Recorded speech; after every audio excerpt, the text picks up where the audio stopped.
بسم اللہ الرحمن الرحیم۔ السلام علیکم اسٹوڈنٹس۔ تو آج ایک تھیوری پر بات کریں گے ہم، اور وہ تھیوری ہے ایکو کرٹیسزم کی تھیوری۔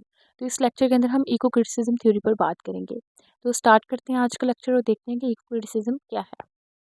ایکو کرٹیسزم ایک ایسی لٹریری تھیوری ہے جو لٹریچر اور انوائرمنٹ، خاص طور پر قدرتی ماحول کے ریلیشن کو سمجھنے پر زور دیتا ہے۔ اور یہ تھیوری اس بات کا انالیسس کرتی ہے کہ انسان اور نیچر کا کیا تعلق ہے، اور انسان اس کو کس طرح سے متاثر کرتے ہیں۔ کیا وہ اس کو نقصان پہنچا رہے ہیں یا پھر اس کو کوئی فائدہ دے رہے ہیں، اور نیچر کے ساتھ ناانصافی کر رہے ہیں۔ اور انسان اور نیچر کا جو ریلیشن ہے یہ اسی پر بات کرتی ہے۔ سمپل یہ کہ یہ انسان اور نیچر کے ریلیشن کو ایکسپلور کرتی ہے۔ تو ایکو کرٹیسزم جو ہے یہ دو ٹرم سے مل کر بنی ہے، ایک تو ہے ایکو اور دوسری ہے کرٹیسزم۔ اب جو ایکو ہے، ایکو کا مطلب ہے ایکولوجی یعنی ماحول، کرٹیسزم کا کیا مطلب ہے؟ تنقید۔ تو یہ کیا بنا؟ ماحولیاتی تنقید۔ ایکو کرٹیسزم کا مطلب ہے ماحولیاتی تنقید یا پھر لٹریچر ایکولوجی کا انالیسس کرنا۔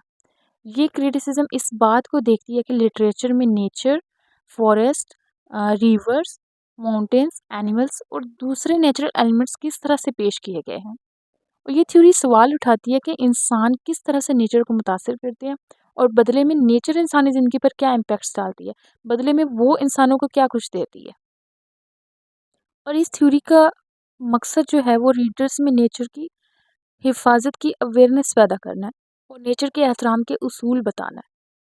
ایکو کرٹیسزم کی تھیوری کو انٹروڈیوس کرایا تھا ولیم راکرٹ نے۔ ولیم راکرٹ نے 1978 کے اندر اس تھیوری کو ڈیولپ کیا تھا۔ ولیم راکرٹ نے فرسٹ ٹائم اس ٹرم کو یوز کیا، اور ایکو کرٹیسزم لٹریچر میں ایکولوجی کی اسٹڈیز کی امپورٹنس پر بھی زور دیا۔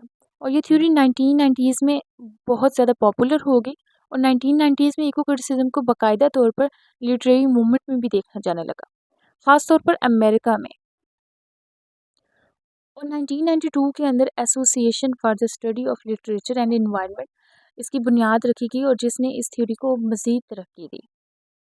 تو اب ہم ڈیٹیل سے ایکو کرٹیسزم تھیوری کو سمجھنے کی کوشش کرتے ہیں۔ ایکو کرٹیسزم ایک ایسی لٹریری کرٹیسزم، ایک ایسی تھیوری ہے جو لٹریچر اور ایکولوجی یعنی ماحولیات کے ریلیشن شپ کا انالیسس کرتی ہے۔ اس کا مقصد یہ سمجھنا ہے کہ لٹریچر کس طرح سے نیچر، انوائرمنٹ اور ماحولیاتی مسائل پر بات کرتا ہے، اور انسان اور نیچر کے ریلیشن کو کس انداز میں پیش کرتا ہے۔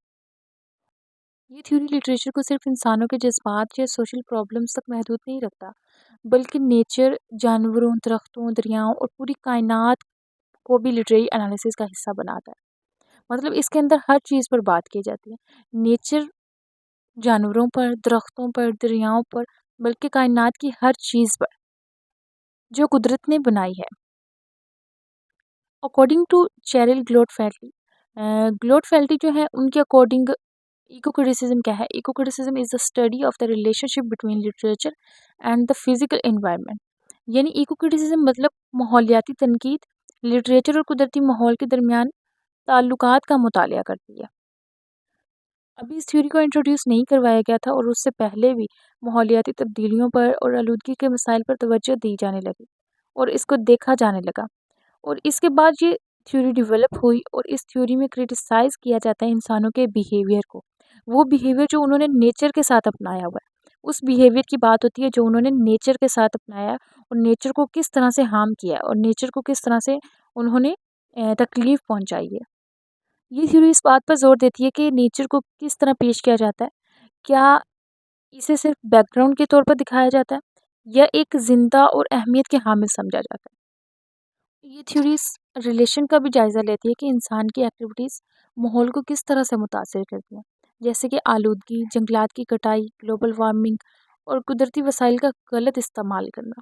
یوں کہا جا سکتا ہے کہ نیچر کو ایکسپلوئٹ کیا جا رہا ہے، بالکل اسی طرح سے جیسے انسانوں کو ایکسپلوئٹ کیا جاتا ہے۔ اس تھیوری کے اکارڈنگ یہ تھیوری کہتی ہے کہ نیچر کو انصاف ملنا چاہیے، اور اس کو حق ملنا چاہیے، وہ حق جو اس کو نہیں دیا جا رہا، وہ حق اسے ملنا چاہیے۔ تو اب ہم دیکھتے ہیں پیسٹرل کرٹیسزم کیا ہے۔ اس میں نیچر کو ایک خوبصورت، پرسکون اور پاکیزہ جگہ کے طور پر پیش کیا جاتا ہے، جو انسان کی روحانی اور ذہنی تسکین کا بھی سبب بنتی ہے۔ پیسٹرل جو ہے یہ مطلب جہاں پہ دیہات کی بات ہو رہی ہے، کہ دیہات کا ماحول کس طرح کا ہوتا ہے، کس طرح سے وہاں پر انوائرمنٹ ہوتا ہے، وہاں کا ماحول کس طرح کا ہوتا ہے اور انسانوں نے کس طرح سے اس کو خوبصورت بنا رکھا ہے۔ اکثر کلاسیکل پوئٹری میں دیہاتی منظر، کھیت کھلیان، درخت اور ندیاں نیچر کی خوبصورتی کو ظاہر کرنے کے لیے استعمال ہوتے ہیں۔ فار ایگزامپل ولیم ورڈسورتھ کی بہت ساری پوئمس ہیں اور انہوں نے زیادہ نیچر پر بات کی ہے، انہوں نے زیادہ اپنی پوئٹری کے اندر نیچر کو شامل کیا، جو دیہاتی مناظر اور نیچر کی خوبصورتی کو بیان کرتی ہیں۔ شیرل گلوڈ فیلٹی جو ہیں وہ کہتے ہیں، ان کے اکارڈنگ جو پیسٹرل لٹریچر ہے وہ کہتے ہیں کہ پیسٹرل literature idealizes nature and rural life while often criticizing the artificiality and corruption of urban existence۔ ان کا کہنا ہے کہ پیسٹرل لٹریچر جو ہے نیچر اور دیہاتی زندگی کو مثالی بناتا ہے اور اکثر شہری زندگی کی بناوٹ اور کرپشن پر تنقید کرتا ہے۔ کرپشن پر تنقید کیسے کرتا ہے؟ مطلب یہ چیز دکھاتا ہے کہ شہری لوگ جو ہیں وہ نیچر کو کس طرح سے نقصان پہنچا رہے ہیں، جبکہ جو دیہاتی لوگ ہیں وہ اس نے نیچر کو کتنا زیادہ خوبصورت بنایا ہوا، مطلب کہ نیچر نے ان کو اتنا کچھ دیا ہے، ان کو فصلیں دی ہیں، ان کو اچھا ماحول دیا ہے، ساری چیزیں اگر نیچر نے دی ہیں تو انسانوں نے بھی ان کو کچھ دیا ہے، ان کا خیال رکھا ہے، ان وسائل کا خیال رکھا ہے جو ان کو قدرت نے دیے ہیں، مطلب کہ اگر ان کو پانی ملا تو انہوں نے اس پانی کا صحیح استعمال کیا، نہ کہ اس کو آلودہ کیا۔ تو یہاں پر جو شہری زندگی کی بناوٹ اور کرپشن کی بات ہوئی ہے اس پر تنقید اس طرح سے کی ہے کہ جو شہری لوگ ہیں انہوں نے کس طرح سے نیچر کو تکلیف پہنچائی ہے، نیچر کو نقصان پہنچایا، اور دیہاتی لوگوں نے اس کے برعکس نیچر کو فائدہ دیا، اگر اس سے کچھ چیزیں حاصل کی ہیں تو کچھ چیزیں ان کو دی بھی ہیں۔ تو ایکو فیمنزم کیا ہوتا ہے؟ ایکو فیمنزم ایک ایسی لٹریری تھیوری ہے جو سوسائٹی پر تنقید کرتا ہے، جو ویمنس اور نیچر کو بالکل ایک طرح سے دیکھتا ہے۔ اس تھیوری کے مطابق جس طرح سوسائٹی کا نظام خاص طور پر پیٹریارکی یا پھر مینس ڈومیننس وومنس کو دبانے اور ان کو ایکسپلائٹ کرنے کا سبب بنتے ہیں، بالکل ویسے ہی نیچر اور ماحول کو بھی ایکسپلائٹ کیا جاتا ہے، بالکل اسی طرح سے جس طرح وومنس کو ایکسپلائٹ کیا جاتا ہے نیچر کو بھی ایکسپلائٹ کیا جاتا ہے، نیچر کو بھی دبا کر رکھا جاتا ہے، نیچر کے حقوق ان کو نہیں ملتے۔ یہ تھیوری اس بات پر زور دیتی ہے کہ ماحول اور خواتین دونوں تحفظ اور ایکول رائٹس کے حقدار ہیں، ان کو یہ چیز نہیں ملتی کیونکہ دونوں ہی زندگی کے لیے امپورٹنٹ رول پلے کرتی ہیں۔ اس مومنٹ نے اس خیال کو بڑھایا کہ عورتیں جو ہیں وہ نیچر سے زیادہ قریبی تعلق رکھتی ہیں اور انہیں ماحولیات کے تحفظ میں اہم کردار ادا کرنا چاہیے۔ اس تھیوری میں یہ مثال دی گئی ہے کہ جس طرح میل سوسائٹیز نے عورتوں کو ایکسپلائٹ کیا، ان کو ایکول رائٹس نہیں دیے، بالکل اسی طرح سے ناانصافی ہو رہی ہے نیچر کے ساتھ بھی، جیسے عورتوں کے ساتھ ناانصافی کی جا رہی ہے بالکل اس طرح نیچر کے ساتھ بھی ناانصافی کی جا رہی ہے، نیچر کو بھی وہ حقوق نہیں مل رہے جو ان کو ملنے چاہیے۔ اور یہ تھیوری پیٹریارکی سسٹم پر تنقید کرتی ہے، اس کو کرٹیسائز کرتی ہے، جو طاقت، کنٹرول اور منافع کی خاطر نیچر اور خواتین دونوں کو ایکسپلائٹ کرتے ہیں، دونوں کا فائدہ اٹھاتے ہیں۔ کچھ ایکو فیمنسٹ کا ماننا ہے کہ خواتین کا نیچر سے گہرا ریلیشن ہے کیونکہ وہ زندگی دینے والی ہے، مثلا نسل کو جنم دینے والی ہے، نسل کو بڑھانے والی ہے، جیسے کہ ایک ماں نسل کو بڑھاتی ہے، بالکل اسی طرح سے نیچر بھی یہی کام کرتی ہے۔ نیچر کیا کرتی ہے؟ اب نیچر بھی تو خوراک دیتی ہے، پانی دیتی ہے، آکسیجن دیتی ہے، تو یہ ایک ماں کی طرح ہے، اس لیے نیچر کو ایک عورت سے تشبیہ دی گئی ہے، عورت کے برابر کہا گیا ہے نیچر کو۔ اس کے بعد ہے post colonial eco criticism. Post colonial eco criticism میں کیا چیز آتی ہے؟